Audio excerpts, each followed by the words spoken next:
La Superintendencia de Salud dio a conocer el indicador de costos de salud 2025 que alcanza un tope de 3,5%.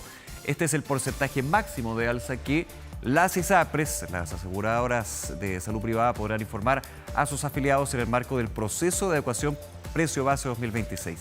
Vamos a profundizar en este tema, para eso nos acompaña el ex superintendente de salud, Patricio Fernández. Muchas gracias por acompañarnos, bienvenido.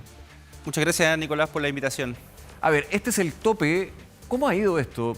¿Llevamos ya 4 años? ¿3 años? Un poquito más, diría yo. Por el ICSA. 4 años, sí. 4 años. Sí. 3,5% que es el tope que pueden llegar a readecuar los contratos de las ISAPRES en términos de subir los precios.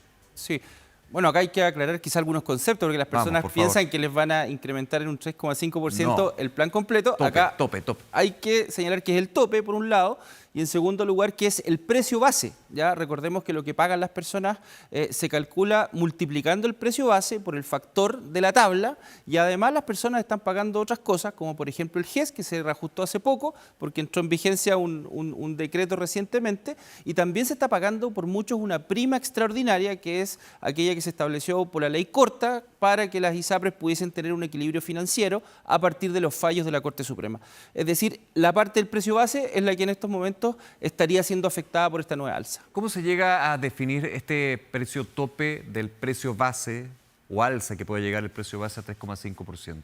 Bueno, recordemos que antes de este ICSA, las ISAPRES tenían cierta libertad para fijar las alzas del precio base. Podrían llegar, no sé, 12%, no iba a pasar, pero podrían haberlo hecho perfectamente. Bueno, lo que se informaba siempre y públicamente se sabía era un promedio, pero efectivamente, yo recuerdo, no sé, el 2018, habían grupos de planes que se alzaban hasta un 10%, sí. no es menor. No es menor.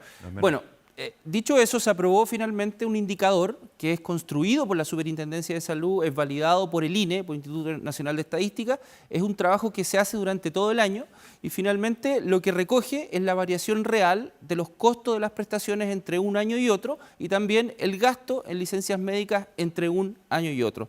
Eso se construye en base a un algoritmo y da el tope máximo que las ISAPRES pueden eventualmente aplicar a los precios base. Recordemos que esto recién es el máximo, ahora comienza a correr un plazo que es de 15 días corridos, donde las ISAPRES finalmente van a decir si se adecúan a este máximo o bien van a alzar un porcentaje inferior y luego la Superintendencia de Salud tiene que revisar, validar y chequear toda la información que respalda el alza informada por la ISAPRES. Eso es muy importante recordarlo, Patricio. Las ISAPRES toman este ICSA, toman lo que ha sido su análisis, balance y proyección también y fijan lo que puede ser el alza, eventual baja o mantención del plan, digamos. Y eso pasa en esos 3 caminos, digamos. Pero tienen un máximo, tienen un tope, pero es la superintendencia quien va a recibir esa información con respecto a cuál va a ser el aumento en los precios base eventualmente y aprueba o no aprueba. ¿En base a qué factores puede aprobar o no aprobar un aumento del precio base de los planes de salud? Bueno, supongamos una ISAPRE X va a decir, mire, nosotros creemos que nos vamos incluso nuestra variación puede ser superior, pueden decir ellos, puede ser un 4%, por ejemplo, pero dado que el máximo es 3,5, nos vamos a acoger al máximo.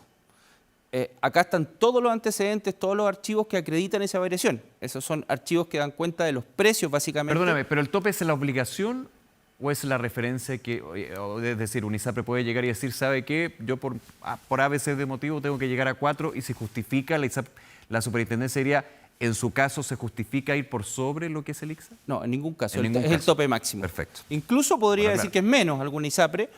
Y en definitiva lo que vale es la certificación de la Superintendencia de Salud. Una vez verificados los antecedentes, le dice ISAPRE, efectivamente usted logró acreditar el 3,5 o no logró acreditar el 3,5 y según nuestros cálculos usted solamente puede alzar un 3, un 2, un 2,5. La realidad de las ISAPRES son diversas y dice mucho de la composición de la cartera, de los convenios, de la eficiencia también, por lo tanto hay bastantes diferencias a veces entre ISAPRES. Y este elemento es súper fundamental y me retrotraigo a tantas entrevistas y conversaciones, Patricio, que tuvimos para lo que fue la discusión de la ley corta de ISAPRE, que nace a raíz de la crisis que significó para muchos no solamente el que las ISAPRES quebraran, le voy a poner el nombre concreto, sino que el sistema de salud se viera afectado, porque no solamente el privado iba a estar afectado, sino, por ejemplo, clínicas, hospitales, prestaciones, prestadores, entre otros. ¿En qué situación estamos? El ICSA es una pequeña parte, el plan es una pequeña parte, pero para el afiliado es muy relevante saber si va a subir o no, digamos, para qué decir cómo está el costo de la vida. mantenido, sano, pero igualmente cuesta. ¿Cómo está la ISAPRE hoy día? ¿Cómo está la industria? Bueno, la industria y las ISAPRES están aún pasando por una situación de inestabilidad. Ya. Porque ninguna quebró. No, ninguna quebró, desapareció. efectivamente, porque uno podría Es lo que decir, decía la asociación de ISAPRE en su minuto. efectivamente, la ley corta de ISAPRES, yo digo lamentablemente, no fue una reforma al sistema, sino que lo que hizo fue aprobar un paquete de medidas para efectivamente salvar el sistema de ISAPRES frente a este fallo judicial o a este grupo de fallos judiciales que sin duda que desestabilizan. El Poder Judicial intervino en un sistema dada la imposibilidad de reformas oportunas. Hay toda una discusión ahí con respecto a la adhesión de la Corte Suprema en las dos definiciones sobre el alza unilateral de los precios base y también... Fueron tres, el GES y tabla de factores. El GES y tabla de factores. Sí, bueno, pero estaba haciendo jurisprudencia en un aspecto técnico que no le competía, de hecho eso es lo que se decía en su minuto. Es lo que se mantiene, de hecho es así, digamos. Bueno, demuestra que una cosa fue el fallo y cómo terminó después en la ley. Claro. Y si uno, y probablemente las personas que nos están viendo dicen, bueno, yo terminé pagando todo esto, en parte es verdad, digamos. ¿Por qué? Porque hubo alzas de ajuste al 7%, es decir, los excedentes que generaban la mayor parte de las personas, hoy día forman parte de los ingresos de la ISAPRE. Después también se fijan primas extraordinarias de equilibrio, es decir, el sistema se desestabilizó, se generó una migración masiva también y recordemos que esta estructura se sostiene sobre la base de gente que aporta y gasta menos de lo que aporta y otras personas que gastan más de lo que aporta porque son mayores, porque están más enfermas y todo. En esta modalidad de seguro. Absolutamente. Si ese equilibrio se rompe, en este sistema como está hoy día, obviamente el problema estructural se mantiene. Las ISAPRES mantienen deuda importante que tienen que estar pagando y recordemos que hace poquito hubo un alza en septiembre.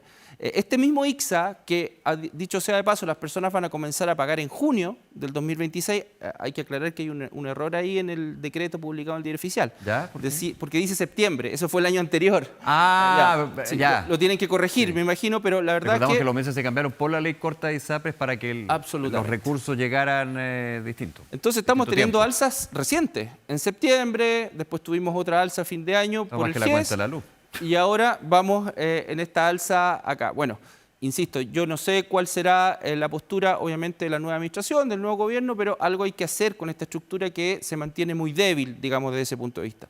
Y lo otro que se extraña es quizás, probablemente por el cambio de reglas del juego, la inestabilidad del sistema, es el ingreso de nuevos, quizás, competidores para que exista mayor oferta desde este punto de vista. Ya está más o menos sentado ante yo diría, la falla que significó la modalidad de cobertura complementaria del FONASA, que podía ser una alternativa, digamos. Yo creo que hoy el sistema privado asegurador requiere la presencia quizás de más ISAPRES si es que es lo que se pretende mantener, que yo creo que en definitiva es así, es decir, mantener un sistema mixto con FONASA y con ISAPRE, pero sin duda que se requieren más competidores. El año pasado sonaban dos, pero que al final no fructificaron, o por lo menos no llegaron a puerto en ese sentido. Yo creo que hay dos proyectos de ley que están quizás mirando los inversionistas o quienes piensan ingresar, que son aquellos que dicen relación con el fortalecimiento de la superintendencia y principalmente aquel proyecto de ley que pone fin a las preexistencias. Claro, clave. Eso sería maravilloso, pero hay que hacerlo con una técnica legislativa adecuada, es decir, con un esquema de compensación de riesgo como lo hacen otros países o con un fondo de compensación de riesgo que permita eliminar el incentivo que tienen la ISAPRE a esta discriminación inicial, eliminar la declaración de salud, pero hacerlo responsablemente. De lo contrario, ¿qué puede pasar? Puedo colocar nuevamente en riesgo un sistema y la verdad que hoy día el FONASA, así como está, no tiene una respuesta adecuada a esa gran cantidad de personas que eventualmente podría migrar y como lo ha estado haciendo desde ISAPRE FONASA. Ahora, y esto también era un compromiso en su minuto que veo que no se ha concretado, que es el discutir, ingresar eventualmente, se hablaba de la ley corta, una ley larga, una reforma al sistema de ISAPRE y no solamente considerando la ISAPRE, sino lo que tiene que ver también FONASA, digamos, en términos del sistema asegurador público y privado de salud. Eso, hay poco avance. El gobierno ingresó por compromiso a partir de la ley corta de ISAPRE, que ahí quedó en un articulado quedó en un articulado el compromiso de ingresar una ley larga, una discusión más profunda. Exacto. Ese paquete legislativo se ingresó, son tres proyectos de ley fundamentalmente los que están en tramitación, pero esos proyectos de ley hay que hacer varias cosas para que efectivamente sean buenos proyectos de ley. Si uno pudiese recomendarle al nuevo gobierno, tomen esos proyectos de ley, revísenlo y acá un poco mirar a futuro, mirar otros países, mirar nuestra realidad. Hay que hacerse cargo del envejecimiento de la población, hay que hacerse cargo del aumento de costos del sistema, hay que mejorar la relación entre ISAPRES y prestadores. Es decir, hay mucho por hacer ahí y bueno, lo importante es que haya acuerdo. Yo creo que lo fundamental acá es sentar a todos los actores, va a haber un nuevo parlamento donde va a haber personas que van a tener que meterse en estos temas que son bastante técnicos, pero ahí la labor prelegislativa o legislativa es trascendental del Ejecutivo. Patricio, en tu experiencia y con la última experiencia, lo que fue esta discusión de ley corta, que fue, ¿para qué decir? Yo la recuerdo totalmente. Y eso que está desde acá, desde este lugar, no desde el Congreso, obviamente, o desde los expertos. Pero ¿se corre el riesgo de que haya que esperar una nueva crisis de la industria para volver a hablar de estos temas? ¿Una nueva posibilidad de que las ISAPRES digan, ¿sabe qué? Voy a quebrar, entonces las prestaciones, no sé quién las va a cubrir. Bueno, si uno analiza lo que nos pasa en nuestro país en varias materias, no solamente en salud, tiende el Poder Legislativo y el Ejecutivo a reaccionar mucho más rápido frente a una crisis. Lo vimos en seguridad, la cantidad de leyes que se aprobaron, lo hemos visto en otras materias. Claro, no es lo ideal, digamos, no es lo ideal. Me parece que lo que hay que tener es un plan concreto, digamos, de qué se va a hacer. Lo principal, me parece, en esta materia es qué van a hacer con la modalidad de cobertura complementaria del FONASA. Yo soy un convencido que muchas personas se cambiaron de ISAPRE a FONASA, primero porque pensaban que su ISAPRE iba a desaparecer. Sí. Se cambian también por el aumento sostenido de precios. Claro. Tercero, porque en muchos casos eran jóvenes y con un seguro complementario como este, la modalidad complementaria, de cobertura complementaria. Funcionaría bien, digamos. Bien. Funcionaría bien. Entonces, primero, lo que hay que hacer es tratar de solucionar esa parte. ¿Cómo se soluciona, perdón, ¿sí? a tu juicio? ¿Cómo se podría solucionar? Está difícil lo de la modalidad de cobertura complementaria, pero me parece que hay que rehacer las bases de licitación. Me parece que ahí el FONASA erró quizás en poder, sí. Fueron muy ambiciosos en cuanto a la cobertura y pensar que era un reemplazo real a la cobertura que hoy día entregan la ISAPRE, y la verdad que el sistema privado no estaba con reglas del juego claras como para que en el fondo los números le den. Si eso porque recordemos que terminaron las licitaciones desiertas y entiendo que a la tercera tenía que ser FONASA el que asumiera, digamos, la administración de este fondo de cobertura. Que no era la idea, digamos. Yo diría que está la discusión justo en este momento. Hay una compañía de seguros que ofertó, esto es un esquema de adjudicación bastante complejo, donde eran 7 partes las que podían adjudicarse. Una compañía de seguros se adjudicó una, por lo tanto hay 6 partes restantes que no han sido adjudicadas, y es, yo creo, una de las primeras decisiones que tiene que tomar el nuevo gobierno en relación a cómo continúa eso. ¿Y por qué era? ¿Por poco atractivo? ¿Porque es una industria que está muy regosa desde lo que fue la crisis de la ISAPRE? ¿O por el tema de incertidumbre jurídica que sea? Hay un cúmulo de razones. Primero, que todo era una licitación muy compleja desde ese punto de vista de entender. Segundo, las compañías de seguro no tenían experiencia en relación a ofertar un seguro que es sin preexistencia, es decir, tenían que aceptar a todo el mundo desde ese punto de vista. Tercero, los prestadores que son relevantes, digamos, en este juego, porque una cosa es el seguro, pero la otra es saber dónde se van a atender las personas. Si a mí me ofrecen un seguro que voy a pagar, tengo que saber dónde me voy a atender. Y en ese punto, los prestadores más importantes con presencia nacional no tuvieron interés en formar parte de esta red, por lo tanto, las compañías de seguro también veían de que si no hay mucho interés de parte de los prestadores, no va a haber interés en la contratación, y requiere un esfuerzo importante al inicio, porque tiene que haber interoperabilidad, tienen que montar todo un esquema, el tema de pagos y todo, que sin duda que afecta a eso. Entonces, lo que hay que hacer ahora es revisar bien esa modalidad que es ley, ver qué es necesario quizás modificar en la propia ley a través de alguna modificación legislativa, o bien ver hasta dónde la normativa le permite hacer cambios en la licitación, que me parece que es algo que se va a tener que analizar en los próximos días. Y que ahora a ver cómo se va tomando. Patricio, agradecerte como siempre tu tiempo y poder conversar sobre estos temas, ¿no? Nicolás, muchas gracias por la invitación. Muy bien, buen día.